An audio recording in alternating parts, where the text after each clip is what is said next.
소생등불이라는 주제로 말씀을 계속 나누고 있습니다. 우리 이기호 목사님 오셔서 전하신 그 말씀도 사실 다니엘서 말씀이기는 하지만 하나님께서 계획하신 바, 또 하나님의 열정, 그리고 하나님의 정하신 그 뜻 안에서 우리가 걸어가야 된다라는 것들을 말씀을 하셨어요. 그리고 그 방법 중에 훈련, 그리고 말씀, 이런 부분들 많이 강조해 주셨는데 참 많이 감사하고 공감이 됐습니다. 그리고 또 어제 우리 특강 들으신 분들 좋았죠?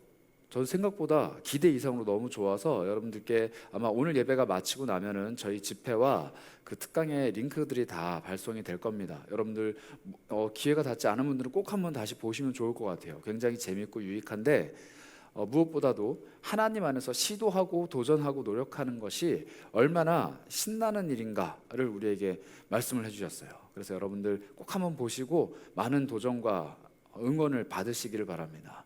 이렇게 소생등불이라는 주제 안에서 우리가 많은 이야기들 나누고 있는데 사실 제가 오늘 여러분들과 함께 나누고자 하는 이 본문 말씀이 저희 수련의 주제 말씀이에요. 주의 말씀은 내 발의 등이고 내 길의 빛입니다. 이렇게 고백을 합니다. 성경 특별히 시편을 보면은 하나님 말씀 너무 사랑합니다. 하나님 말씀 좋습니다. 하나님 말씀 최고, 뭐 이런 얘기 되게 많이 나와요. 그리고 말씀을 읽어라, 묵상해라, 외워라, 뭐 이런 권면들도 많아요. 특히 이 시편 119편은 하나님의 말씀에 관한 이야기가 많은데 97절에 이런 이야기가 나옵니다. 시편 119편 97절인데요. 내가 주의 법을 어찌 그리 사랑하는지요. 내가 그것을 종일토록 작은 소리로 읊조리나이다. 하나님의 법, 말씀을 너무 사랑해서 온종일 조용조용 계속 그것을 읊조린다는 거예요. 뭐 암송을 했는지 묵상을 했는지는 잘은 모르겠어요. 그러나 암송을 했으니까 읊조리겠죠. 하나님 말씀을 계속 입에서 되뇌이는 거예요. 여러분들 이런 경험도 좀 있으시죠? 우리는 좋은 말씀 구절을 늘 곡조를 붙여서 찬양을 많이 하기 때문에 여러분들 찬양을 계속 되뇌이면서 자연스럽게 하나님의 말씀을 묵상하는 그런 경험들이 종종 있으실 겁니다. 그런데 우리는 너무 쉽게 이 찬양의 곡조에 빠지는 것은 아닌가 하는 염려가 있지만 저는 그래도 안 하는 것보다 나은 것 같아요. 하나님의 말씀을 입에 담고 찬양의 곡조에 맞춰서 내 영혼이 또 내 삶이 그 말씀을 계속 묵상하고 읊조리는 것 참 좋은 버릇이고 또 좋은 계기가 아닐까 싶습니다. 그래서 여러분들 찬양 많이 들으시고 그 찬양의 고백, 특히 그 안에 담겨있는 성경의 말씀의 묵상을 깊이 누리시면 좋을 것 같아요. 뭐 이런 97절 같은 구절도 있고 103절은 또 이런 구절이 있습니다. 주의 말씀이 맛이 내게 어찌 그리 단지요 내 입에 꿀보다 더 단이이다. 이게 뭐 단맛이 난대요. 그런데 직접 먹는 건 아니고 하나님 말씀을 읽으면 그게 내 마음에 또 내 입에 내 삶에 굉장히 뭐 이때 당시 사람들은 사실 꿀이라고 하면은 우리가 만들어낼 수 있는 그런 음식이 아니라 자연 상태에서 얻을 수 있는 가장 단 재료였겠죠. 그리고 꿀 자체가 굉장히 귀했던 시대이기 때문에 쉽사리 먹을 수 없는 그런 물건이었을 겁니다. 음식. 그런데 그 꿀에 비견될 정도로 주의 말씀이 달대요. 우리로 치면은 뭐라고 해야 될까요? 뭐 입장료가 한 30만 원 정도 하는 호텔 뷔페 정도 될까요? 우리 주님의 말씀은 그런 호텔 뷔페입니다. 뭐 우리 주님의 말씀은 너무 좋은 음식입니다. 이런 식으로 이야기를 해도 사실 이 표현에 도달하지 못할 것 같아요. 주님의 말씀이 내 인생에, 내 삶에, 내 귀에, 내 마음에 너무 달게 느껴진다는 거예요. 그런데 여러분들 이 말씀이 우리한테 늘 약간 입 바른 소리, 좋은 이야기, 들으면 힘이 나는 이야기만 하나요? 사실 그렇지는 않습니다. 너 이렇게 하면 안 돼. 너 이거는 큰일 나. 너 그렇게 살면 안 돼. 이런 식으로 우리를 훈계하시기도 하고 우리한테 감당하기 어려운 아주 깊은 혹은 넓은 높은 그런 숭고한 삶을 이야기하기도 합니다. 이대로 살아가려면 너무 버겁고 힘겨운 게 현실인데 이대로 살아가려고 노력하는 사람에게 그게 달다라고 고백이 나온다라는 거예요. 이 주님의 말씀을 과연 그렇게 정말 사랑할 수 있는가? 오늘 우리가 읽은 이 본문 말씀을 보면은 조금 더 느낄 수 있습니다. 107절을 볼까요? 나의 고난이 매우 심하오니 여호와여 주의 말씀대로 나를 살아나게 하소서. 사실 이게 이 고백을 할 수 있는 비결이라는 거예요. 여러분, 지금 이 사람은 시편 119편을 지은 사람은 고난이 굉장히 심해요. 그러니까 삶이 어려워요. 척박하고 힘들고 메말라 있고 고통이 조금 있는데 하나님 말씀이 나한테 너무 좋다는 거예요. 내 마음에 그게 너무 달대요. 그리고 그 말씀을 너무 사랑해서 날마다 읊조린대요. 이 사람이 걸어가고 있는 길은 어떤 길인지는 모르겠지만 너무 힘이 든 거예요. 고난이 있고 척박해서 걷는 그 발걸음 자체가 너무 힘겹고 한 걸음을 떼는 게 너무 지치는데, 이 사람은 그런 삶을 사는데도 날마다 주님 말씀을 묵상하면서 입에서 계속 되뇌인대요. 그리고 그 되뇌이는 말씀이 너무 달아서 입에서 떼어내기가 싫은 거예요. 내 삶이 너무 어려운데 하나님 말씀을 가까이 하면 가까이 할수록 이 말씀이 너무 달아서 떼기가 싫다, 정말 버릴 수 없다, 이렇게 이야기하는 그 고백, 과연 이게 가능한 고백인가, 이게 정말로 가능한가 한번 생각해 보길 필요가 있을 것 같습니다. 우리가 소생 등불이라고 하면서 제가 여러분들께 2번의 말씀을 전했는데, 개회 예배랑 그리고 토요일 새벽 말씀을 전했어요. 못 오신 분들이 좀 계시기 때문에 제가 다시 한번 복기를 하자면, 잠언에 보시면 그런 표현이 있습니다. 의인의 빛은 환하게 빛나고 악인의 등불은 꺼진다. 제가 이걸 개회배 때 말씀드렸는데, 의인의 빛은 환하게 빛난다 라고 얘기를 해요. 반대로 악인이 갖고 있는 등불은 꺼져버린대요. 하나님은 우리를 빛이라 부르십니다. 너희는 세상의 빛이라. 그리고 하나님 자체도 빛이십니다. 예수님이 이 땅에 오셨을 때 세상의 빛으로 오셨거든요. 그래서 세상의 빛으로 오신 예수님이 우리를 그렇게 말씀하세요. 나는 세상의 빛이다 라고 말씀하신 분이 너희도 세상의 빛이다, 이렇게 얘기하시는 거예요. 우리가 빛으로 살아가는 정체성이 하나님과 동행하는, 그리고 예수의 제자답게 살아가는, 예수 그리스도를 품고 있는, 성령을 품고 있는 사람다운 삶의 비결이래요. 정체성이래요. 우리가 어디에 가든지 반짝반짝 빛나는 게 우리의 정체성이랍니다. 하나님의 자녀. 어딜 가든지 돋보이고 어딜 가든지 잘나고 어딜 가든지 그 사람에게 시선이 고정되는 사람을 의미하는 것만은 아닐 거예요. 이것은 세상의 빛으로 오신 예수님처럼 살아가는 삶을 의미합니다. 왜냐하면 나는 세상의 빛이다 라고 말씀하신 분께서 너희도 세상의 빛이다 이렇게 말씀하셨기 때문이에요. 로마서는 우리에게 이렇게 얘기합니다. 세상에 의인은 하나도 없다. 그런데 잠언은 이렇게 얘기하거든요. 의인은 한 명도 없는데 의인의 빛은 점점 빛날 거다. 이게 뭘 의미할까요? 이 세상에 태어난 모든 사람들은 의인이 아니에요. 그냥 죄인입니다. 그런데 죄인을 구원하기 위해서 오신 예수님이 내가 너 구원할 거야. 너의 삶은 이제 내 거야. 내가 세상의 빛이니까 너는 세상의 빛으로 살아야 돼 라고 불러내신 사람, 제자, 성도, 하나님 나라 백성은 이제 의인입니다. 의인인데 그 의인의 삶의 정체성이 어떻게 드러나느냐? 빛이라는 거예요. 내가 예수를 닮은 사람답게 나를 불러 세우신 그곳에서 빛나기 시작하면 내가 예수님의 제자다라고 드러난답니다. 그런데 이 잠언 말씀이 되게 참 오묘한 게, 의인의 빛은 환하게 빛난다라는 이 환하게 빛난다라는 표현이 사실 빛이 아니에요. 이게 정확하게 번역하면 의인의 빛은 기쁨이다 이렇게 되어 있습니다. 의인의 빛은 큰 기쁨이다 이렇게 얘기를 되어 있어요. 그런데 한국어 개역개정 성경이 조금 아쉽게 번역이 되어 있습니다. 그냥 환하게 빛난다 이렇게 되어 있어요. 저는 빛난다보다는 기쁨이 훨씬 더 좋은 것 같아요. 예수께서 자기 제자로 불러 세우신 사람, 예수님이 너는 내 거야 라고 소유를 밝힌 사람, 너는 내가 피 흘려 산 나의 백성, 나의 자녀, 나의 형제 자매, 나의 몸된 교회야 라고 불러 세우신 사람에게는 하나님이 약속하신 기쁨이 있다는 거예요. 그래서 우리는 오해하면 안 됩니다. 예수의 제자로 살아가는 삶은 슬픔이거나 눈물이거나 고통이거나 힘겨움이거나 땀방울이 가득한 삶일 수도 있지만, 그것을 지나가고 통과하고 나면 하나님이 주시는 기쁨이 반드시 있다라는 거예요. 우리가 의인이 되기 위해서 우리 삶을 예수의 것으로, 예수의 모습답게 예수처럼 살아가기 위해서 노력하면 힘들죠. 세상에서 그냥 사는 것만큼 쉬운 게 얼마나 많아요. 그냥 살면 돼요. 정말 쉬워요. 그런데 예수의 제자답게 살려고 하니까 힘든 거예요. 예수님의 기준으로 살려고 하니까 괴로운 겁니다. 하나님을 아는 사람답게 살려고 하니까 양심이 찢어지는 거예요. 그리고 그대로 살아가려고 하니까 세상에서 미련하다고 손가락질 당하는 거거든요. 근데 그 길이 지나가고 나면 와, 이거 못 해먹겠다가 아니라 세상이 알 수 없는 기쁨이 나에게 찾아오고 의인으로서 내 삶이 환하게 기쁨으로 가득 채워진다라는 겁니다. 이게 바로 하나님을 마음에 품고 있는, 특히 세상의 빛으로 이 땅에 오셔서 나를 비춰주시는 예수 그리스도의 빛을 품고 있는 사람의 삶이라는 거예요. 그런 의미에서 여러분들에게 한번 질문을 드려볼게요. 여러분들은 과연 얼마나 빛나고 있는 사람입니까? 여러분들은 과연 예수의 제자로서 얼마나 빛나면서 살아가고 있으세요? 한번 자아 답을 해보셨으면 좋겠어요. 그런데 쉽게 대답하지 못할 겁니다. 어떻게 하면 빛나는 걸까 도대체? 조금 더 쉽게 말씀을 드리자면, 질문 드리자면 이렇게 질문 드릴게요. 여러분들 얼마나 기쁘세요? 내가 매일매일 살아가는 그 삶이 얼마나 기쁘세요? 아침에 눈 뜨면 막 기뻐가지고 오예! 막 이러면서 일어나는 사람이 있어요? 막 잠들기 전에 오늘 너무 째졌다 막 이러면서 자는 사람이 있나요?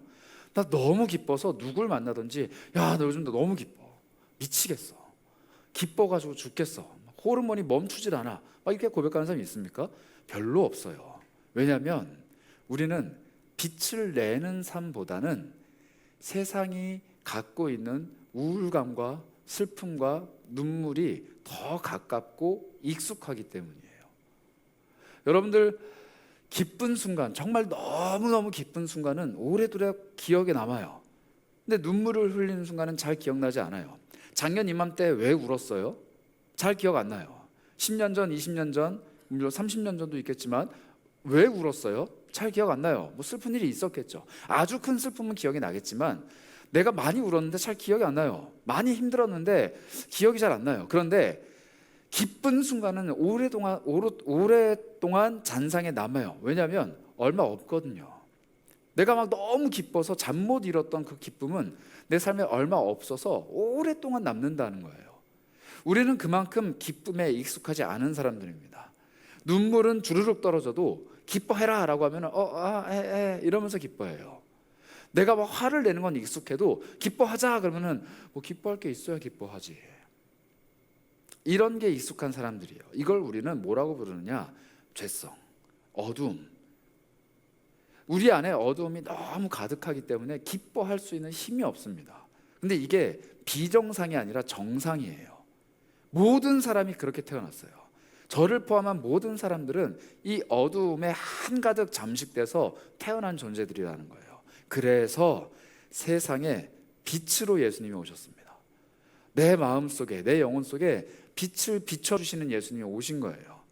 내 마음에 균열을 내시고 내 마음을 깨트리시고 그 깨진 틈 사이로 하나님께서 빛을 비춰주시는 거예요. 예수 그리스도의 그 빛을 강제로 밀어 넣으시는 겁니다. 그 빛이 내 마음속에 쫙 쪼일 때 나는 비로소 진짜로 기뻐할 수 있는 거예요. 여러분들 어두운 방에 불을 켜면 모든 게 환히 보여요. 근데 불이 안 들어오면 뭐라도 해야 되잖아요. 그 핸드폰 불 딱 후레쉬 켜가지고 막 비추죠. 저는 보통 이제 새벽 예배 나오기 전에 가족들이 자고 있으니까 이렇게 이제 하는데 막 비추다 보면은 비추는 곳은 보여요. 근데 이쪽은 안 보여요. 그럼 비추면서 가다 보면 발에 뭐가 채이기도 하고 옷에 뭐가 걸리기도 하고 그래요. 제가 오늘 새벽에도 이 자켓을 입고 나오려다가 문에 이렇게 이게 걸려가지고 다 깨울 뻔했어요. 어둠이 있는 삶은 그래요. 그리고 빛이 약한 삶은 그래요. 예수 그리스도가 세상의 빛으로 오셨는데 그 빛이 우리 심령 속에서 약해요. 웃기죠? 세상을 밝히 비추는 예수 그리스도의 빛이 내 안에 들어오셨는데 내 안에서 그 빛이 약하다는 거예요.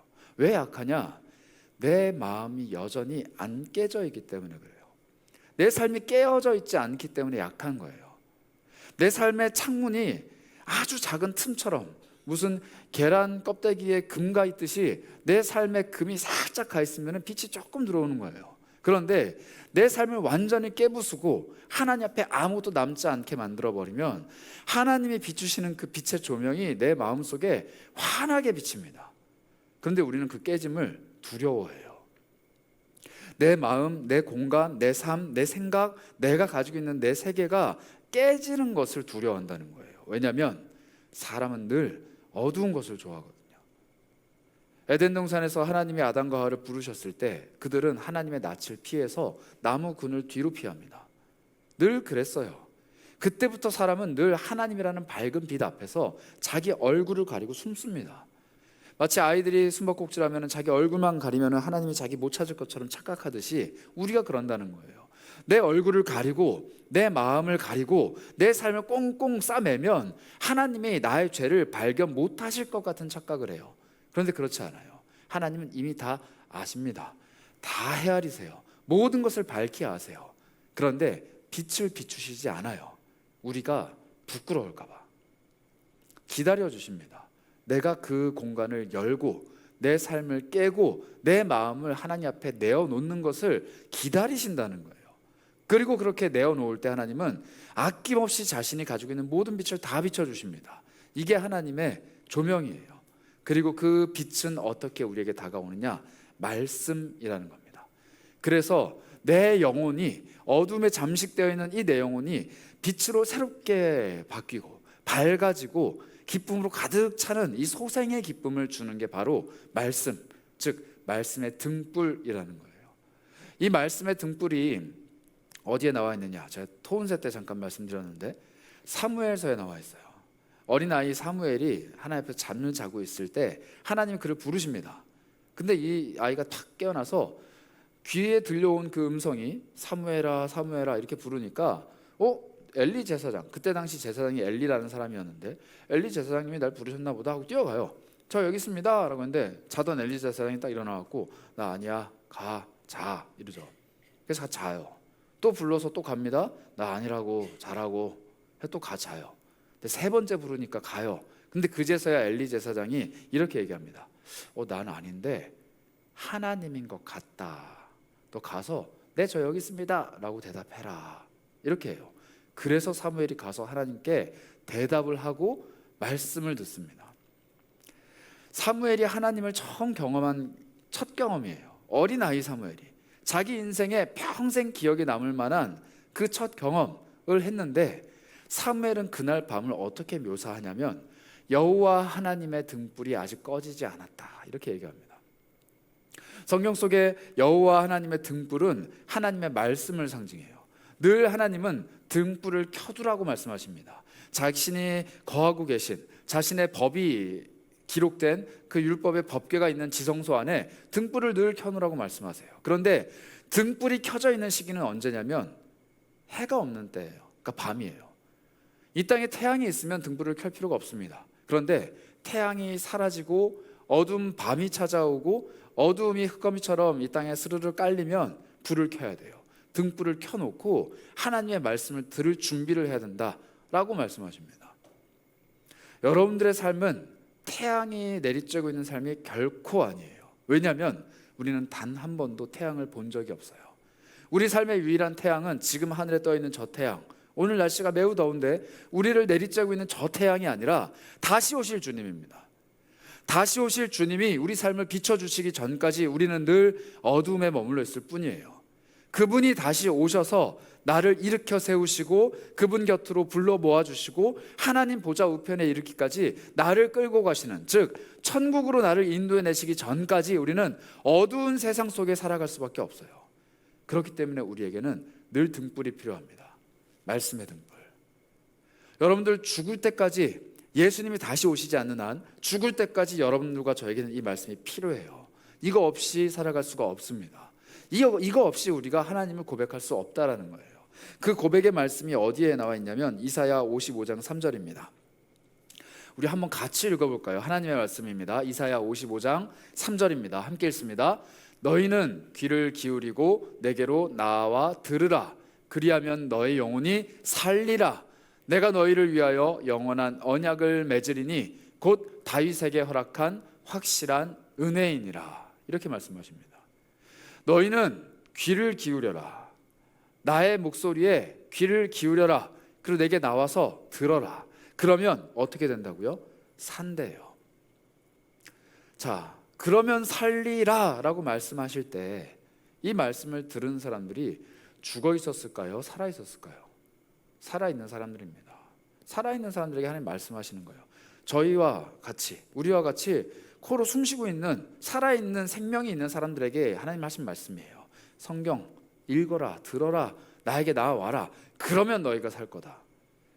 그러면 너희가 살리라 하는 이 생명은 지금 우리가 갖고 있는 생명이라는 차원이 다른 생명이라는 것, 하나님이 말씀하십니다. 우리가 알고 있는 영원한 생명, 하나님이 우리에게 선물로 주셨던 예수 그리스도를 통하여 누릴 수 있는 영원한 생명을 주시겠다라는 거예요. 이 말씀을 읽지 않고서 그 생명을 누리겠다라고 하면은 사기꾼입니다. 이 말씀 없이도 그 생명을 얻을 수 있다라고 하면은 나쁜 사람이에요. 이단들이 왜 이단이에요? 이거 말고 다른 이에게 생명이 있다라고 얘기를 해요. 예수가 아니라 다른 존재가 생명나무다라고 얘기를 해요. 이것만 가지면 이 아니고 다른 무언가를 해야 생명을 얻을 수 있다라고 얘기해요. 그래서 거짓이라는 거예요. 우리는 알고 있습니다. 예수 그리스도만이 우리에게 생명을 주셨고 그 생명은 이 성경을 벗어나서는 결단코 얻을 수가 없어요. 하나님이 말씀하시잖아요. 너희는 나의 이야기를 들어라.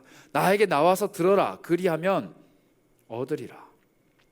생명을 얻는 유일한 방법, 그리고 내 삶에 생명의 빛 예수 그리스도가 찾아오시는 유일한 방법은 말씀밖에 없다는 거예요. 그래서 오늘 이 사람이 이렇게 고백을 합니다. 107절인데요. 내 고난이 매우 심한데 여호와여 내 기도를 들어주세요. 나 좀 구해주세요가 아니라 뭐라고 말하냐면 하나님의 말씀대로 나를 살려주세요. 이렇게 얘기합니다. 이 사람도 똑같이 고백해요. 지금 살아있는 사람이에요. 고난을 겪고 있는 살아있는 사람인데 나를 살려달라고 얘기합니다. 죽지 않았거든요. 근데 죽은 사람처럼 얘기해요. 나를 살아나게 해달라고. 이 사람이 이야기하고 있는 것도 호흡하고 있는 이 생명이 아니라는 것 우리는 알 수 있습니다. 그런데 이 고난에 빠져 있는 사람이 살려주세요, 살려주세요, 나에게 영원한 생명을 주세요라고 할 때 기도하겠습니다. 내 기도 들어주세요. 내가 하나님께 부르짖습니다. 나의 부르짖음을 들어주세요라고 얘기하지 않습니다. 여러분들 인생의 위기가 찾아오면 제일 먼저 하는 게 뭐예요? 기도잖아요. 여러분 막 삶의 위기가 찾아올 때 본능적으로 어떻게 해요? 하나님 이렇게 하잖아요. 본능적으로 갑자기 핸드폰 꺼내서 앱 켜가지고 마태복음 말씀을 찾아서 읽고 본능적으로 갑자기 막 성경 펼쳐가지고 나한테 도움이 되는 말씀이 어디 있을까 하는 사람이 누가 있어요? 기도부터 합니다. 마치 아이가 위기에 처하면 엄마 하듯이 그냥 기도부터 해요. 그런데 하나님이 순서를 바꾸세요. 너 위기를 느끼고 있니? 어려움을 겪고 있니? 고난 중에 있니? 말씀을 펼쳐라. 나에게로 와서 들어라. 제발 좀 나에게 나와서 들어라 라고 이야기하십니다. 그래서 여러분들에게 팁을 하나 드릴게요. 인생에 고난이 찾아오고 긴박한 순간이 찾아왔을 때는 아무 말 하지 마세요. 그냥 눈을 감고 말씀해 달라고 이야기해 보세요. 대답해 달라고 이야기해 보시라는 거예요. 제가 지난주에 말씀드렸죠. 하나님은 내가 외치는 그 기도에 응답하시는 분이기도 하지만 나에게 대답하시는 분이라는 거예요. 하나님이 이미 그 상황 잘 아십니다. 여러분들이 직장에서 어떤 일을 겪고 있는지 다 아신다라는 거예요. 여러분들이 그 사람 앞에 서면은 그 사람의 이야기가 얼마나 내 심정을 찌르는지 하나님이 다 아신다는 거예요. 여러분들이 지금 겪고 있는 그 문제가 얼마나 괴로운지, 얼마나 진퇴양난인지, 내가 이것 때문에 잠잠을 설치고 잠 못 드는 거 하나님이 아신다는 거예요. 나보다 더 잘 아세요. 근데 그분 앞에 구구절절 설명할 필요 없습니다. 이야기할 필요가 없어요. 들어야 돼요. 듣는 게 우리에게 필요합니다. 그래서 여러분들 지금 이렇게 나와서 말씀을 듣겠노라고 앉아 있는 거고, 그래서 여러분들 기도할 때마다 말씀을 펼쳐놓고 읽고 묵상하고, 주님 한 말씀이라도 좋으니까 나에게 좀 말씀해 주세요. 큐티하고 우리가 그러는 거예요. 막 열심히 기도하고 내가 열심히 막 울부짖고 내가 막 기도를 쌓으면은 주님이 응답해 주시겠죠. 그런데 더 좋은 응답은 뭐냐면 내가 말하지 않아도 주님께서 나에게 말씀하시는 것. 이게 하나님의 말씀이자 우리의 삶을 새로운 생명으로 이끌고 가는 힘이라는 겁니다. 제가 말씀드렸잖아요. 내 문제 그거 하나 해결하기 위해서 존재하는 하나님이라면 얼마나 하찮은 하나님이에요. 나보다 조금 더 잘난 거잖아요. 내가 해결 못하는 문제를 해결하기 위해서만 존재하는 하나님이라면 나보다 그냥 조금 더 잘난 거 아니에요? 내가 이 시험을 내 힘으로 치면 80점 맞을 거 하나님이 나를 도와주시면 90점, 100점 맞게 하신다면 나보다 20점 더 잘난 하나님이잖아요. 근데 그런 하나님이 아니라 내가 겪고 있는 이 문제가 아니라 내가 꿈꾸고 계획하고 생각조차 못했던 일들을 내 삶에 펼쳐 보여주시는 게 하나님이라면 얼마나 놀라우신 하나님이라는 거예요. 이 하나님을 만나보셔야 된다는 겁니다. 그래서 이걸 읽어야 돼요. 허무맹랑한 이야기들이 담겨 있잖아요. 사람이 물 위를 걸었다잖아요. 말씀이 천지를 창조했대잖아요. 하나님이 나를 사랑하신다잖아요. 말도 안 되는 이야기가 담겨 있는데 우리는 말도 안 되는 일들을 꿈꾸기 위해서 이걸 읽어야만 합니다. 머리로 이해되고 과학으로 설명이 되고 내가 그것을 경험해 본 것, 그게 하나님이라면 이거 필요 없죠. 그냥 내가 원하는 하나님과 매일매일 살아가면 돼요. 그런데 내가 꿈꿀 수 없는, 내가 계획할 수 없는, 내가 알 수조차 없는 나를 향한 수많은 계획을 알고 싶다면 말도 안 되는 이 일을 하신 하나님을 읽으라는 거예요. 그리고 그 하나님이 내 하나님이라는 것을 인정하고 시인하고 고백해야 됩니다. 이 일이 일어날 때 우리는 내 영혼을 소생시켜 주시는 주님을 경험할 수 있습니다. 그래서 말씀을 또 읽고 또 읽어야 돼요. 그런데 아까 이사야 55장 3절을 다시 한번 띄워주시겠어요? 나에게 와서 들어라, 나에게 와서 귀를 기울여라, 그럼 너희 산다, 이렇게 말씀하시면서 하나님이 뭐라고 말씀하시냐면 뒤에 내가 다윗에게 허락한 확실한 은혜, 그 영원한 언약을 너희를 위하여 다시 맺을 거다, 이렇게 얘기합니다. 내가 다윗에게 어떠한 확실한 은혜를 줬었는데 그걸 이제 너희들한테도 줄게, 이렇게 말씀하시는 거예요. 다윗한테 어떤 은혜를 주셨느냐? 열왕기상 15장에 나와 있는데요, 이게 다윗에게 했던 약속입니다. 그의 하나님 여호와께서 다윗을 위하여 예루살렘에서 그에게 등불을 주셨대요. 근데 실제로 등불을 주시진 않았어요. 약속을 주셨다라는 표현인데, 그래서 이걸 등불 언약 이렇게 부릅니다. 약속, 등불을 주셨는데 이 약속이 뭐냐? 그의 아들을 세워서 다윗이 가지고 있는 이 왕이라는 뒤를 잇게 하신다는 거예요.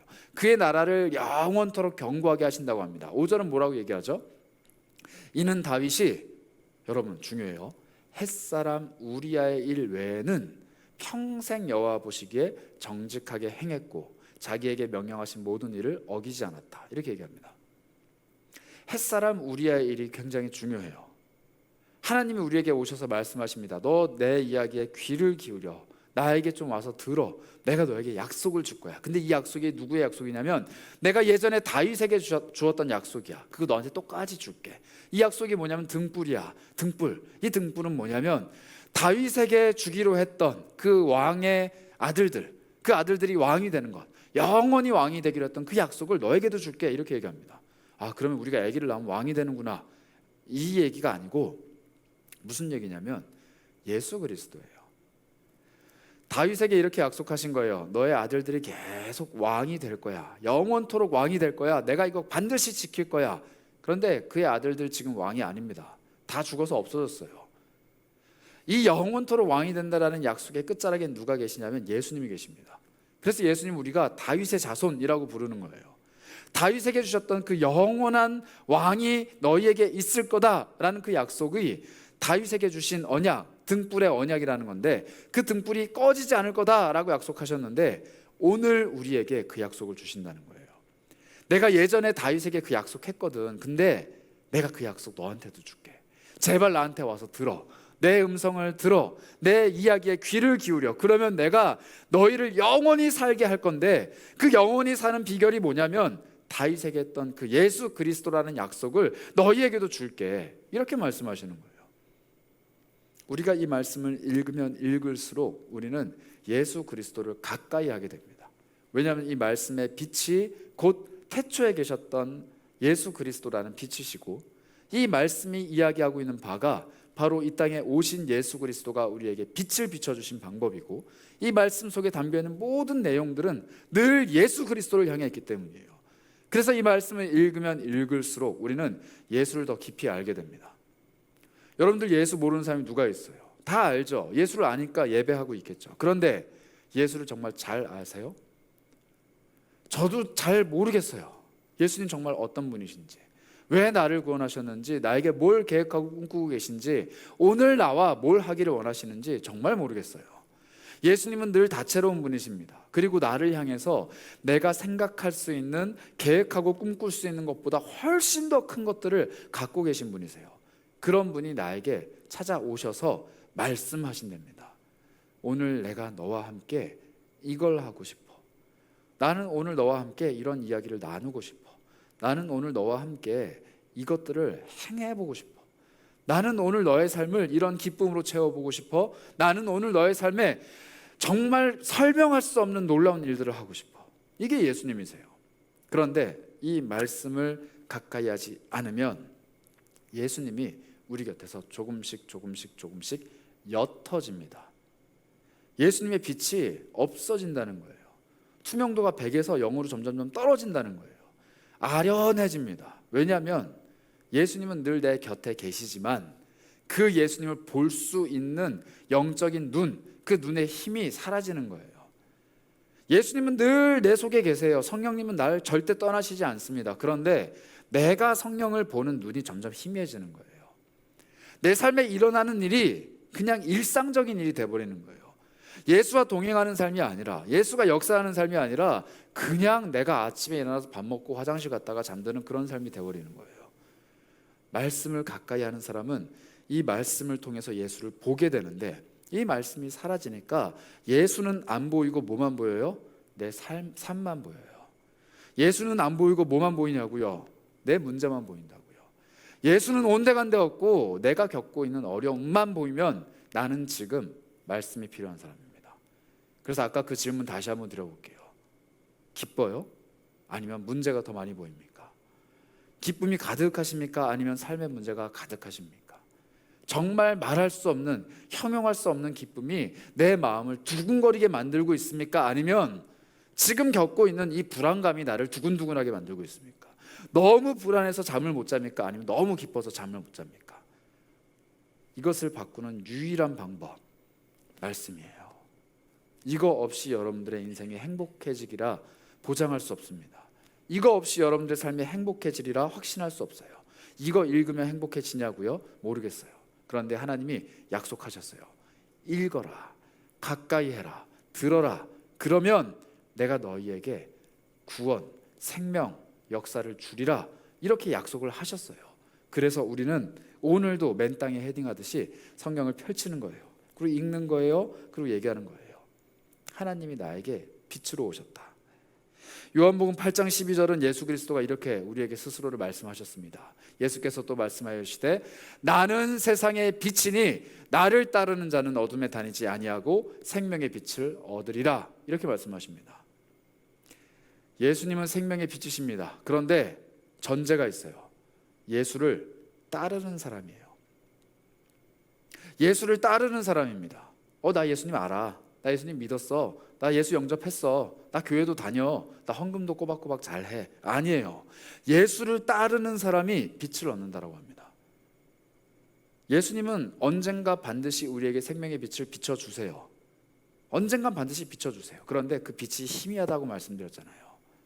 예수를 따르려고 애쓰는 사람에게 예수님은 그 빛을 점점 비춰 보여주십니다. 예수를 따르려고 애쓰고 눈물 흘리는 사람에게 그가 가지고 있는 큰 기쁨을 점점 주시는 거예요. 예수를 따르려고 뭐라도 해보는 사람에게 예수님은 뭐라도 주십니다. 그것을 예수 그리스도는 생명의 빛이라 이렇게 말씀하셨어요. 이 생명의 빛을 오늘 우리 말씀, 읽은 말씀, 시편 말씀을 이렇게 다시 한번 고백을 합니다. 주님의 말씀은 내 발의 등불입니다. 내 길의 빛입니다. 여러분, 랜턴이 아무리 밝아도 내 앞길을 비추고 있어도 걷지 않으면 아무 소용없어요. 랜턴이 아니라 태양이 내 머리 위에 떠오른다 할지라도, 갈 길을 환히 비춰주신다 할지라도 걸어가지 않으면 아무 소용이 없어요. 발걸음을 떼야 돼요. 그 길을 걸어가야 돼요. 그 사람이 진짜로 빛을 누리는 거예요. 아무리 빛을 비춰줘도 한 걸음도 떼지 못하는 무능력한 그리스도인들, 하나님이 아무리 빛을 비춰줘도 그에게 계획하신 바를 단 한순간도 이뤄내지 못하고 늘 주저하고 늘 고민하고 아무것도 못해서 내가 갈 수 있나 없나, 발걸음을 뗄 수 있나 없나 고민하는 사람들, 빛이 아무리 밝아도 소용이 없다는 거예요. 그에게 태양빛이 다가와도 아무 의미가 없다는 거예요. 왜냐하면 오늘 내 앞에 있는 이 첫 한 발자국, 이거 못 떼가지고 가만히 고민하며 눈물 흘리며 있는 거예요. 다 보이는데 못 가요. 그게 무능력하고 무기력한 그리스도입니다. 그러나 예수 그리스도께서 그 한 발자국을 떼게 하시면, 그 발걸음을 걷게 하시면 점점 걸어가다 보면 나는 어느 순간 예수 그리스도를 따르고 있고, 내 발걸음은 주님의 등불 안에서 안전하게 걸어가고 있고, 내 길은 주님께서 비춰주시는 빛 때문에 탄탄하게 다져져 있다는 것을 확인할 수 있는 거예요. 아무리 빛이 비춰줘도 확신이 없으면 못 갑니다. 여러분들 오징어 게임 보셨죠? 두 개 선택하잖아요. 그 유리창 보여요. 조명 다 켜놨어요. 그런데 못 가잖아요. 확신이 없으니까. 빛의 크기가 중요한 게 아니에요. 내가 지금 갈 수 있느냐 없느냐, 이 믿음이 중요하다는 거예요. 예수님 말씀하십니다. 나는 세상의 빛이다. 엄청 큰 빛이다. 그런데 너희가 나를 신뢰하고 믿고 따르느냐 안 따르느냐가 중요하다는 거예요. 따르면 생명의 빛을 얻는 거고, 안 따르고 가만히 멈춰 있으면 아무리 예수님이 태양광을 비춰주신다 할지라도 그저 그런 사람이에요. 그래서 여러분들에게 축복합니다. 여러분들에게 놓여있는 발걸음들을 담대하게 내딛었으면 좋겠어요. 내딛으셨으면 좋겠는데, 예수 그리스도께서 인도해 주시는 발걸음이 아니어도 괜찮습니다. 어제 우리 특강 때 들었잖아요. 실패하고 실수해도 괜찮다고. 왜냐하면 예수님이 비춰주셨잖아요. 예수님이 차라리 불을 환하게 켜면 내 앞에 있는 3-4개의 길 중에서 하나를 골라야 되는 수고가 있는데, 아무런 길이 안 보이면은 예수님이 잠깐 착 보여주시는 그 길, 이거 하나밖에 없으니까 그냥 가는 거예요. 나는 이것도 하고 싶고 이것도 하고 싶고 이것도 하고 싶고 이것도 하고 싶지만 내 앞에 지금 할 수 있는 게 이것밖에 없으면 그냥 하는 거예요. 왜냐하면 하나님이 거기에서 성냥개비 하나 탁 켜시고 2-3초 불 켜신 다음에 끄셨다 할지라도, 아, 여기는 길이 있구나, 하나님이 나에게 보여주셨구나 라는 마음만 들면 일단 한 걸음 옮겨 보는 거예요. 그러면 내 평생에 계속 하나님이 성냥불만 켜신다 할지라도 나는 하나님께 인도받아서 가는 겁니다. 나에게 태양이 안 떠오른다 할지라도 내 믿음이 계속 나를 끌고 가는 거예요. 내 인생에 단 한 번도 환하게 빛나는 영광스러운 순간이 오지 않는다 할지라도 하나님과 동행하는 사람만 누릴 수 있는 안정감과 기쁨을 나는 매일매일 누린다는 거예요. 여러분, 그러한 믿음의 선배들이 우리 교회 안에 얼마나 많은지 몰라요. 옆에서 보기에는 참 가련하고 참 힘겹게 살아오신 어르신들이 많이 계세요. 그러나 그분들의 이야기, 삶의 간증들을 들어보면은 정말 척박하고 어렵게 살았지만 날마다 예수 그리스도가 걸어가는 그 발걸음, 그것 동행했기 때문에 믿음으로 걸어왔던 발자취들을 남겨놓으신 신앙의 어르신들이 있습니다. 여러분들 부모님들 중에 그런 분들도 계실 거예요. 만약에 정말로 내 부모가 아직 예수를 믿지 않기 때문에 그런 발자취를 본 적이 없다, 여러분들 복 받으신 거예요. 내가 예수와 함께 그 길을 개척해 가는 것을 보게 된다는 겁니다. 그리고 그것을 보고 나의 육신의 부모님이, 나의 형제 자매들이 내 뒤를 쫓아서 예수를 향해 갈 수만 있다면 얼마나 큰 복이겠어요. 그래서 우리에게 어떠한 상황이 펼쳐지든지 다 예수의 복입니다. 우리에게 어떤 상황이 있든지 다 예수님의 복이에요. 그리고 내가 걸어가는 모든 길이 진흙탕이든 물구덩이든 불길이든 상관없이 하나님이 사인 한 번만 탁 주시면 거기에 발을 내딛는 것, 이 믿음, 이 용기가 복이라는 거예요. 가보면 하나님이 기쁘게 해주신대요. 가보면 하나님이 나에게 인도함을 펼쳐 보여주신대요. 그러니 한 걸음을 내딛지 못해서 고민하며 지금 방황하고 있는, 사실 그렇지만 방황은 여기저기 돌아다니는 게 방황이지만 그 방황조차 하지 못해서 삶이 정체되어 있고 멈춰 있고 그냥 그 자리에서 조용히 기다리기만 할 수밖에 없는 사람들이 계시다면, 그런 청년들이 있다면 축복합니다. 여러분들의 삶에 하나님의 스파크, 예수 그리스도의 성령 하나가 탁 켜졌으면 좋겠어요. 그리고 거기에 믿음으로 담대하게 한 걸음을 내딛었으면 좋겠습니다. 그러면 예수님이 그 발걸음을 시작으로 여러분들의 삶을 이끌고 가실 거예요. 어떻게 그런 일이 일어나느냐고요? 전 설명 못해요. 근데 저는 경험해 봤습니다. 어떻게 여러분들의 삶에 그런 일이 일어나겠냐고요? 저는 설명 못해요. 하나님은 어떻게 해서든지 설명해 내실 겁니다. 그런 삶을 살아온 사람들의 이야기가 여기 담겨 있어요. 그리고 이 이야기는 책에서 끝나는 것이 아니라 우리 삶 속에서도 계속 펼쳐집니다. 지금도 누군가는 하나님의 인도하심을 받아서 날마다 믿음으로 담대하게 걸어갑니다. 그런데 지금도 누군가는 앞에 환하게 펼쳐져 있는 길이 있음에도 불구하고 주저주저 아무것도 하지 못해서 가만히 머물러 있는 사람이 있을 수도 있어요. 어떠한 삶을 사시겠어요? 한 걸음이라도 걷기 위해서는 성경을 한 구절이라도 읽고 묵상하고 그것을 주님의 말씀으로 내 마음에 받아서 삶에서 부단히 노력해야만 합니다. 오늘 이 말씀이 우리에게 얘기하잖아요. 주님의 말씀은 내 발에 등불입니다. 내 길에 빛입니다. 그래서 주의 의로운 규례들을 내가 지키기로 맹세하고 정했습니다. 굳게 정했습니다. 나 이것 지키겠습니다 라고 정한다는 거예요. 그러니 하나님, 내가 지금 고난 가운데 있을지라도 나에게 생명을 베푸셔서 살려주시옵소서, 이렇게 고백하는 겁니다. 여러분들, 그런 말이 있습니다. 인생은 멀리서 보면 뭐요? 희극. 근데 가까이 오면 비극이래요. 물론 맞아요. 예수를 모르는 사람들은 그렇게 이야기할 수 있습니다. 그러나 저는 조금 더 다르게 이야기하고 싶습니다. 인생이라는 건요, 가까이서 보면요, 가까이서 보면 뭐였더라? 비극이에요. 맞아요. 가까이서 보면 비극이에요. 그런데 멀리서 봐야 희극이 아니라 한 걸음 걸어가서 봐야 희극입니다. 희극이 뭐예요? 결말이 해피엔딩이잖아요. 하나님 주신 기쁨을 맛보려면 한 걸음 가야 돼요. 가까이 가거나 멀리 가는 게 중요한 게 아니에요. 한 걸음을 하나님과 가는 게 중요해요. 어디에서 보면 희극이고 어디서 보면 비극이고 아니에요. 내가 어디에 있는 게 중요한 게 아니라 하나님과 함께 한 걸음 걸어가면 희극입니다. 지금 멈춰 있으면 비극이에요. 지금 멈춰 있으면 고난이에요. 지금 멈춰 있으면 아무것도 아니에요. 지금 멈춰 있는 여러분들의 삶은 누가 봐도 별 볼 일 없는 삶일 거예요. 저 또한 그러합니다. 그런데 예수와 함께 한 걸음을 걸으면 거기에서 기쁨이 샘솟고 내 삶이 희극으로 바뀐다라는 거예요. 그래서 여러분들께 그림 하나, 조각 하나를 소개해드리고 싶은데 아마 잘 아시는 걸 겁니다. 피에타라는 조각인데요, 이게 미켈란젤로가 만든 피에타예요. 미켈란젤로는 천재적인 조각가이자 예술가이자 수학자이자 하여튼 대단한 사람이에요. 이 사람이 조각을 참 많이 남겼는데 이 피에타에만 자기 사인을 남겼대요. 그만큼 자부심을 가지고 만든 피에타인데, 사실 피에타는 한 작품의 이름이 아니라 저러한 작품의 종류를 이야기합니다. 예수님이 십자가에서 돌아가시고 내려오셨어요. 그리고 성모, 어머니의 품에 안겨서 저렇게 축 처져 있는 모습, 그리고 성모는 울고 있거나 슬퍼하는 모습이 피에타라는 장르예요. 그런데 미켈란젤로의 피에타가 아주 위대한 이유가 뭐냐면 몇 가지가 있습니다. 일단 성모가 울지 않아요. 굉장히 편안합니다. 그래서 사람들이 저 성모의 얼굴을 보고 아들을 잃은 사람의 얼굴인가라고 시비를 붙였어요. 그런데 또 나름대로 해석을 했습니다. 저러니까 성모지, 이렇게 얘기를 해요. 그 사람들이 또 이거에 시비를 건 게 뭐냐면 예수님의 얼굴이 보이지 않아요. 그렇죠? 예수님의 얼굴이 안 보이니까 그래, 신성모독을 피하려고 했구나, 이렇게 얘기를 해요.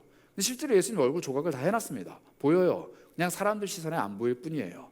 근데 사람들이 결정적으로 뭐라고 시비를 걸었냐면, 피에타는 사실 예수님을 부각해야 되는 건데 모든 이 조각이나 그림들은 예수님을 우리에게 보여줘야 되는데 예수님은 작고 엄마가 크다는 거예요.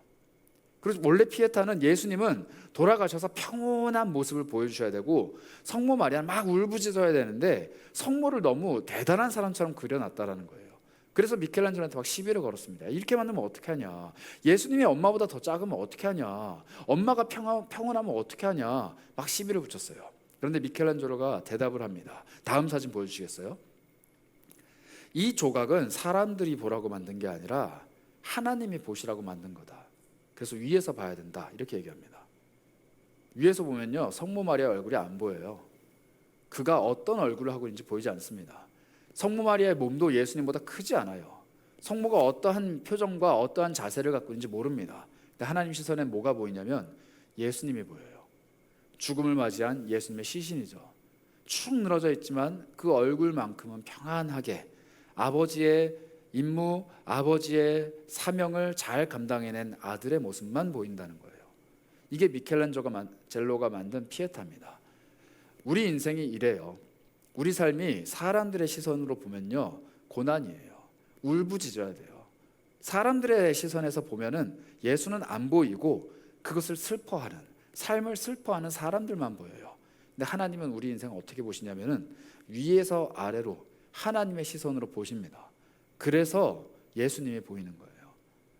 여러분들의 삶 속에 이 말씀을 통해 예수님을 점점점 아로새기는 은혜가 있었으면 좋겠어요. 여러분들의 평생에 어떠한 족적을 남겼는지 하나님은 별로 주목하시지 않습니다.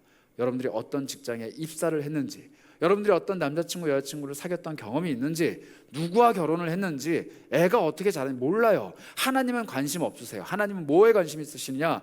여러분들의 삶에 예수가 얼마나 새겨져 있는가, 여러분들의 삶의 흔적에 내 아들 예수 그리스도의 형상이 얼마나 새겨져 있는가, 여러분들이 얼마나 예수를 쫓아 살아갔는가, 그것에 관심이 있으시다는 거예요. 위에서 아래로 하나님의 시선으로 우리를 보시기 때문이에요.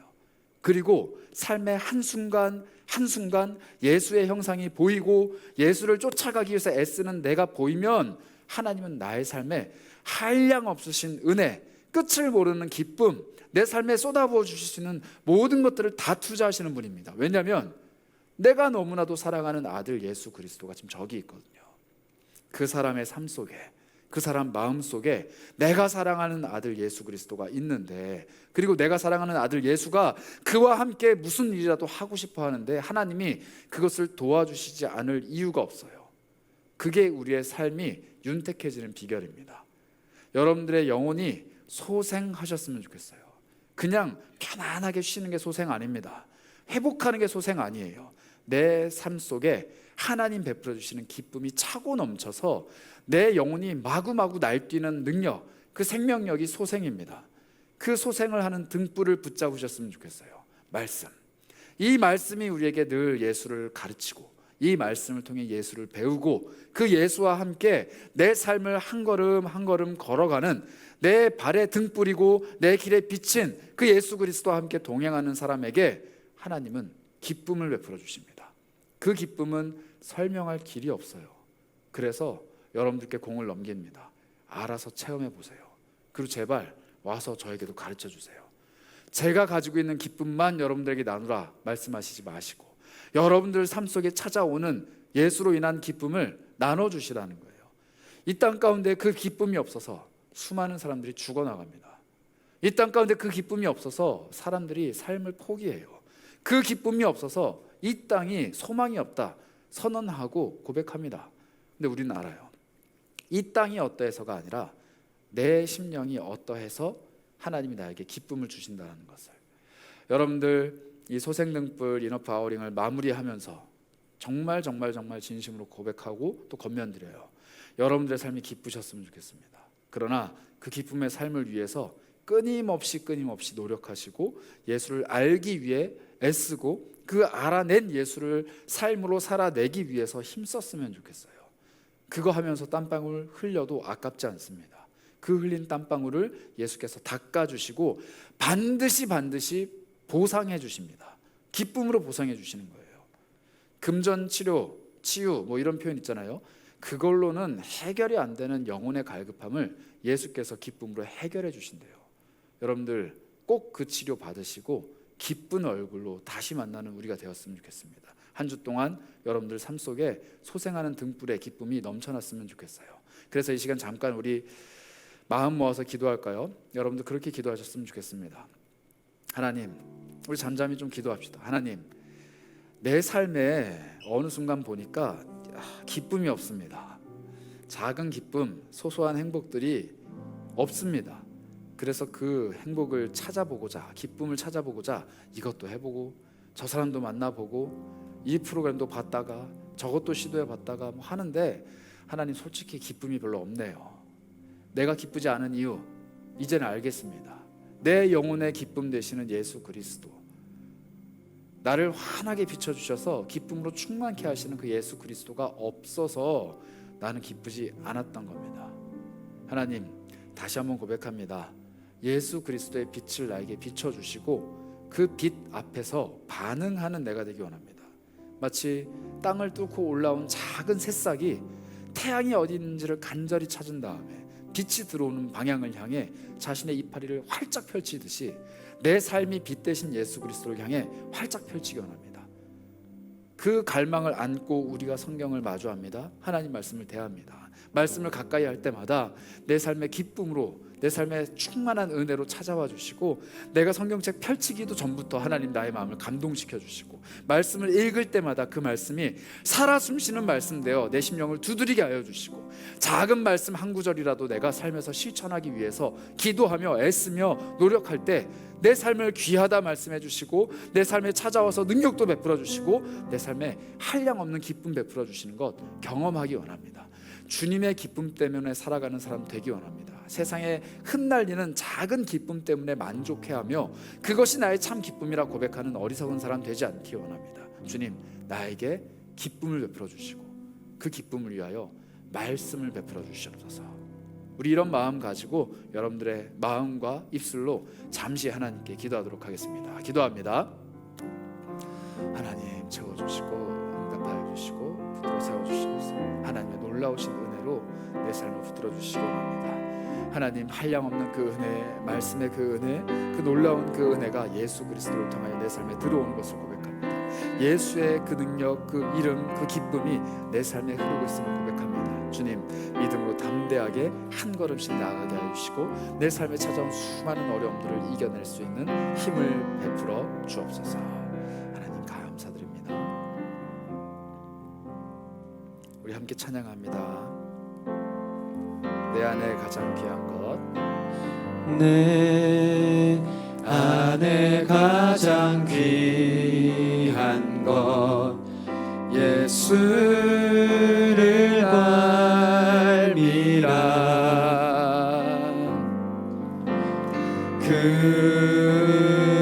금은보다 더 귀한 것, 예수를 알미라.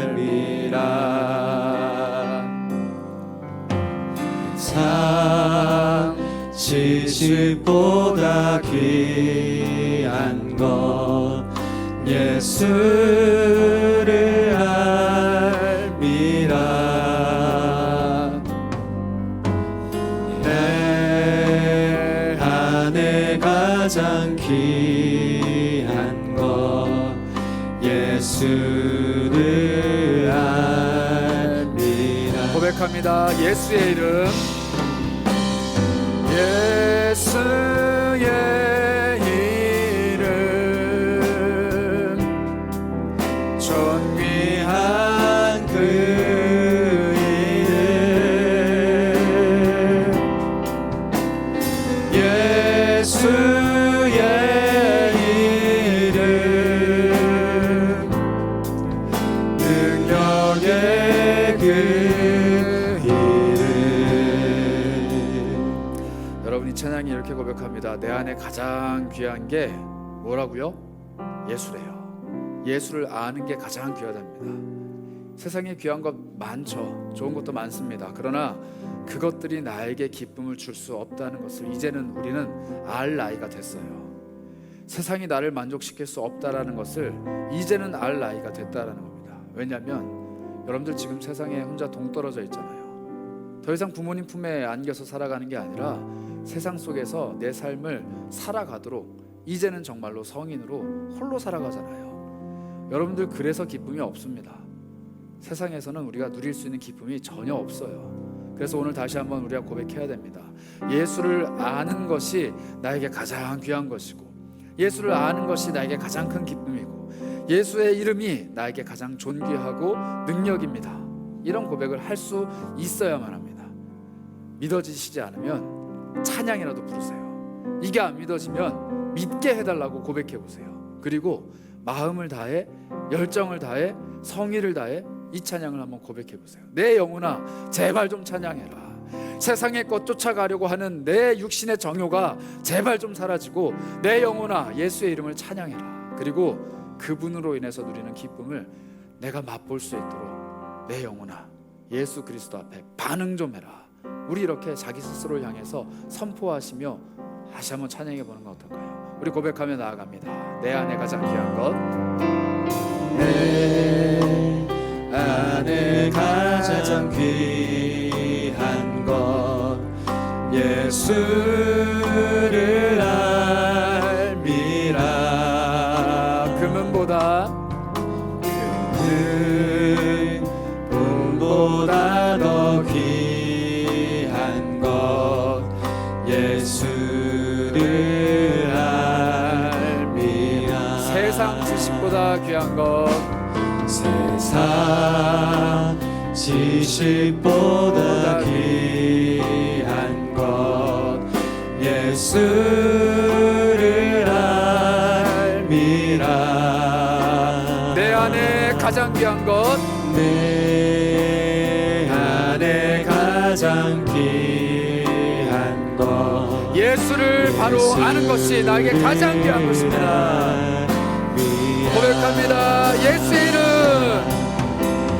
예수의 이름, 존귀한 그 이름, 존귀한 그 이름, 예수의 이름, 능력의 이름, 예수의 이름, 능력의 그 다시 한번 고백합니다. 예수의 이름이 가장 존귀한 이름입니다. 예수의 이름, 존귀한 그 이름, 예수의 이름, 예수의 이름, 능력의 그 이름. 이 시간에 우리 여러분 함께 기도할까요? 여러분들 무엇에서 기쁨을 얻으려고 그토록 애쓰고 있습니까? 그거 얻으면 기쁨이 올까요? 그거 하면 내가 정말 기뻐하던가요? 그것 때문에 정말로 기뻐하던가요? 이제는 고백했으면 좋겠습니다. 세상이 정말 가치 없다고 버려버린 모퉁이 돌과 같은 예수 그리스도가 내 삶을 지탱해 주시는 머릿돌이십니다. 예수의 그 이름이 나를 기쁨으로 인도하는 유일한 길입니다. 예수를 쫓아 살아가는 삶이 내가 살아가야 되는 유일한 삶입니다. 나는 이것을 하고 저기를 가고 이러한 계획들 안에 살아가고자 노력하지만 사실 그 노력보다도 더 중요한 것, 예수와 함께 동행하는 것이 나에게 필요합니다. 그런데 주님, 나는 너무 쉽게 예수를 금방 잊어버리고 다시 세상 것을 붙잡으려 하는 습성이 있습니다. 그러니 주님, 예수를 경험하게 하셔서 예수 때문에 얻는 그 기쁨을 한 번이라도 내 삶에 경험하게 인도하여 주셔서, 그래서 그 맛을 놓치지 못해 그 기쁨을 잃어버리고 싶지 않아서 다시 또 예수를 찾는 그런 은혜의 선순환이 내 안에 있게 하여 주시옵소서. 내가 정말로 예수로 인해 기뻐하기 원합니다. 우리 그런 마음으로 다 같이 한번 기도하며 주님 앞에 고백하였으면 합니다. 함께 기도합니다. 하나님, 간절히 소망합니다. 우리 안에 예수로부터 오는 그 기쁨이 있기 원합니다. 우리 안에 예수 그리스도로 인한 기쁨이 있기 원합니다. 세상 그 어떤 것도 줄 수 없고 세상 그 어떤 것으로부터 얻을 수 없는, 세상으로 얻을 수 없는 그 기쁨이 우리 안에 있기 원합니다. 예수께서 내 삶을 이끌고 가시는, 예수께서 살아계시다는 것을 느끼게 되는 그 순간순간마다 찾아오는 놀라운 기쁨의 연속이 내 삶에 있기를 소망합니다. 내가 계획하고 꿈꾸고 바라는 수많은 것들보다 더 크고 더 좋은 것이 예수께 있습니다. 내 삶에 베풀어 주시는 그 모든 은혜의 은총보다 더 크고 좋은 것이 바로 예수 그 자체이십니다. 하나님, 예수 그리스도로 인하여 기뻐하게 하여 주시고, 예수님 한 분 때문에 내 삶이 즐겁게 하여 주시고, 예수로 인하여 오는 그 기쁨이 내 영혼을 소생시키시고 내 가는 길에 발의 등불이 되어주시는 놀라운 은혜가 있기 원합니다. 하나님, 걸어가길 소망합니다. 달려가길 소망합니다. 뛰어오르길 소망합니다. 내 삶에 등불 되어주시고 힘이 되어주셔서. 네, 우리 다시 한번 기도하실 때 우리 그렇게 솔직하게 기도했으면 좋겠습니다. 하나님, 내가 예수라는 등불을 품고 있다고 해서 그 자리 가만히 머물러 있으면 무슨 의미가 있겠습니까? 예수라는 환한 빛을 가지고 있지만 그 누구도 만나지 않고 나 혼자 살아간다면 무슨 의미가 있겠습니까? 예수라는 생명이 내 안에 있어도 내가 아무것도 하지 않으면 무슨 의미가 있겠습니까? 하나님, 예수로 인해 움직일 수 있는 사람이 되기 원합니다. 한 걸음 한 걸음 내디딜 때 내 능력, 내 소망이 아니라 예수께서 나를 그렇게 하시기 때문에 걸어가는 그런 사람이 되기 원합니다.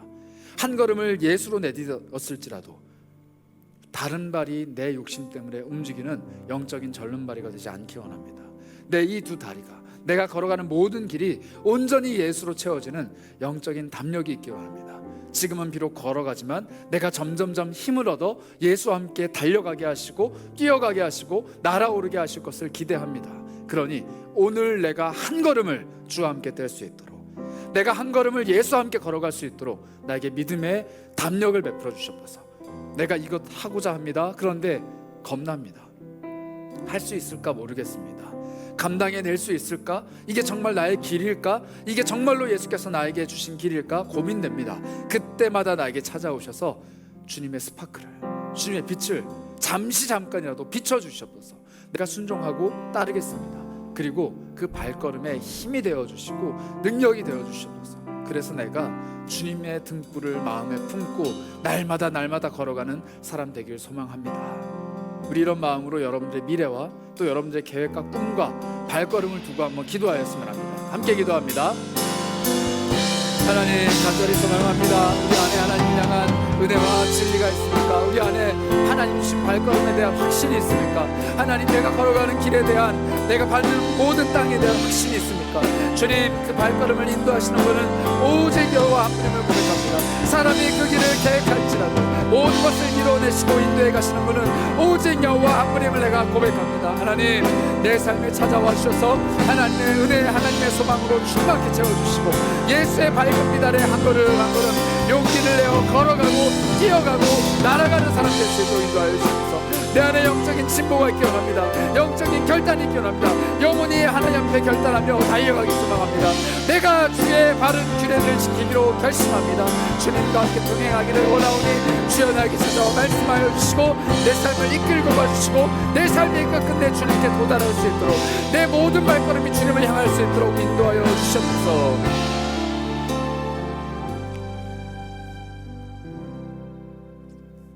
여러분, 우리 찬양했으면 하는데요, 아주 밝은 찬양입니다. 근데 이 찬양은 결코 밝지 않아요. 어두운 날 다 지나가고라는 찬양인데 가사 한번 띄워주시겠어요? 어두운 날 다 지나가고 그분이 빛을 발할 것입니다. 그러면 지금 내 삶은 쓰러져 가고 있지만 주님은 잡아주실 겁니다. 그 때문에 우리는 쉬지 않습니다. 발걸음을 내딛는 일에 한 걸음 한 걸음 주님과 함께 걸어가는 그 일에 쉴 수가 없습니다. 왜냐하면 그 길 끝에 주님이 계시기 때문입니다. 이런 고백이에요. 굉장히 밝은데 굉장히 슬픕니다. 굉장히 밝은데 굉장히 처절하고 힘들어요. 그런데 그게 우리의 삶입니다. 여러분들 수련회를 마무리하면서 여러분들에게 아주 기쁜 소망의 찬양을 나누고 싶어서 제가 이 찬양을 골라봤어요. 여러분들의 발걸음을 응원합니다. 여러분들 한 걸음 내디딜 때마다 예수님은 두 걸음을 달려가실 거예요. 여러분이 하나를 결심하면 예수님은 그러한 여러분들을 위해서 100가지, 1000가지, 10,000가지를 결심하시고 예비해 놓으실 거예요. 그분이 여러분들의 발걸음에 동행하실 겁니다. 그리고 그 길의 끝에 우리는 늘 하나님을 만나게 될 것입니다. 그래서 여러분들 쉬지 말고 달려가세요. 쉬지 말고 기도하시고 성경 읽으시고 늘 하나님과 일하세요. 그리고 베풀어 주시는 큰 은혜, 채워주시는 큰 기쁨 안에서 즐겁게 살아가시기를 축복합니다. 우리 함께 찬양하도록 하겠습니다. 우리 소생 등불 수련회를 마무리하며 우리 인생의 빛으로 찾아오신, 밝은 등불로 찾아오신 우리 주 하나님을 고백하며 찬양하며 나아가도록 하겠습니다.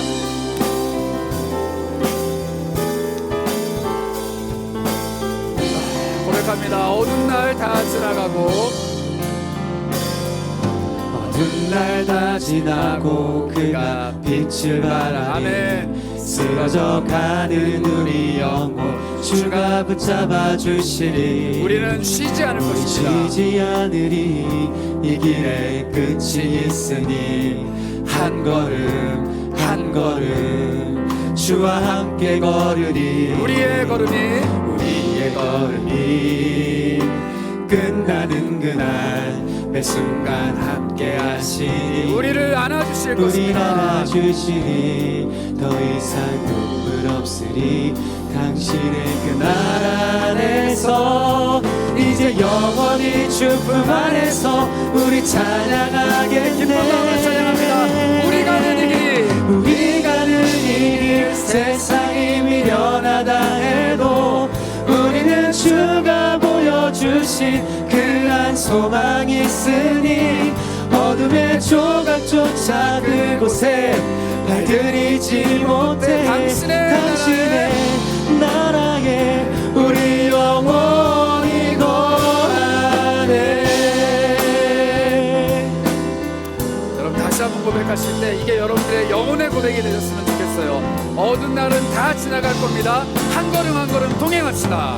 어두운 날 다 지나고 그가 빛을 발하니 쓰러져 가는 우리 영혼 주가 붙잡아 주시니 우리 쉬지 않으리 이 길에 끝이 있으니 아멘. 한 걸음 한 걸음 주와 동행하는 걸음, 주와 함께 걸으니 우리의 걸음이 끝나는 그날 우리가 함께 하시니 우리를 안아주실 것입니다. 안아주시니 더 이상 눈물 없으니 당신의 그 나라 안에서 이제 영원히 주품 안에서 우리 믿음으로 결단하며 고백합니다. 우리 가는 이 길, 우리 가는 이 길 세상이 미련하다 해도 우리는 주가 보여주신 그한 소망이 있으니 아멘. 어둠의 조각조차 그곳에 발들이지 못해 당신의 나라에 우리 영원히 우리 가는 이 길 세상이 미련하다 해도 우리는 주가 보여주신 그한 소망이 있으니 어둠의 조각조차 그곳에 발들이지 못해 당신의 나라에 우리 영원히 당신의 나라에, 당신의 나라에 우리 다시 한번 영원히 당신의 그 나라에, 당신의 나라에 우리 영원히 거하네. 아멘. 여러분 그 고백이 우리의 고백이길 바랍니다. 여러분들 다 천국 갈 거예요. 그런데 힘겹게 가지 마시고 기쁘게 가셨으면 좋겠어요. 여러분들 끝끝내 반드시 그 나라에 들어갑니다. 그런데 눈물만 계속 흘리다 들어가는 것이 아니고 한 걸음 한 걸음 소망 안에서 그 나라에 가까이 가시길 축복합니다. 그래서 오늘 옆에 있는 지체들이랑 좀 인사해 볼까요? 손 잡아줄 수 있으면 잡아주시면서 이렇게 축복했으면 좋겠어요. 기쁘게 천국 가자. 기쁘게 천국 가자. 축복해 주세요. 기쁘게 천국 가자. 정말로 기쁘게 눈물 흘리면서 아무것도 못한 채로 가만히 서 있다가 죽어서 천국 가는 그런 비참한 인생 말고 기쁘게 한 걸음씩 걸어가면서 주의 품 안에 안기는 우리가 되었으면 합니다. 제가 기도하겠습니다. 하나님 감사합니다. 우리 삶이 어둡고 쓰러지고 부족할지라도 주님의 그 나라는 우리를 향해 끊임없이 다가오고 있음을 고백합니다. 주님의 그 밝은 빛은 나를 비춰주고 계심을 고백합니다. 그 나라를 보기 위해 우리는 성경을 봅니다. 주님의 그 빛을 느끼기 위해 이 말씀 안에 담겨있는 주님의 마음을 느낍니다. 하나님, 우리가 마음으로 결단하고 이 말씀을 사랑하고 송이꿀보다 더 단 이 말씀을 지키고자 노력하고 애쓰고 땀을 흘릴 때 주님 우리 삶에 찾아와 주시고 세상이 미련하다 말하지만 그 방법을 통해 세상이 알 수 없는 즐거움과 기쁨을 맛보는 은혜를 우리에게 베풀어 주시옵소서. 영혼을 소생시켜 주시고 우리 가는 길에 등불이 되어 주시는 그 주님을 함께 예배합니다. 소생 등불, 주님의 그 등불이 우리 삶에 끊임없이 타오르길 소망합니다. 주님, 우리의 발걸음을 인도해 주시고 지금 어디로 가야 할지, 무엇을 해야 할지, 어디에 내 발을 내딛어야 될지 고민하며 기도하며 기다리고 있는 청년들이 있다라면 하나님이 그 발걸음에 등불을 비춰주시고 주님의 한이 없으신 그 계획 안에 우리를 날마다 이끌고 가주시길 소망합니다. 주님의 인도하심이 우리 안에 있을 때 우리 삶은 날마다 기쁨으로 충만해지는 것을 고백합니다. 주님, 그 기쁨만 누리다가 천국 가길 소망합니다. 그 기쁨만 누리다가 주님 다시 만나길 소망합니다. 이제는 눈에 눈물이 나지 않고 오로지 주님으로 인해 찾아오는 한량없는 그 기쁨이 우리 삶에 가득하기를 소망합니다. 그 믿음의 소망대로 우리 삶에 이루어 주시고 우리 안에 찾아와 주시고 주님의 한이 없으신 그 기쁨으로 우리를 서로 하나 되게 엮어 주시옵소서. 우리가 가는 그 길이 주님의 길이고 우리가 걸어가는 모든 길이 주님의 기쁨임을 고백합니다. 우리 주 예수 그리스도의 이름으로 기도합니다. 아멘. 지금은 우리에게 기쁨이 되어 주시기 위해 세상의 빛으로 또 생명의 빛으로 이 땅 가운데 오신 우리 구주 예수 그리스도의 한이 없으신 사랑과 그 빛을 우리에게 날마다 비춰주시고 우리 안에 충만한 기쁨을 베풀어 주시는 여호와 하나님의 크신 은혜와 그리고 그 빛을 날마다 머금고 살아가는 사람들의 삶을 돌보아 주시고 인도해 가시고 윤택하게 하시는 성령님의 교통하심이 함께 고개 숙인 공동체원들 머리머리 위에 지금부터 영원까지 함께 있을지어다.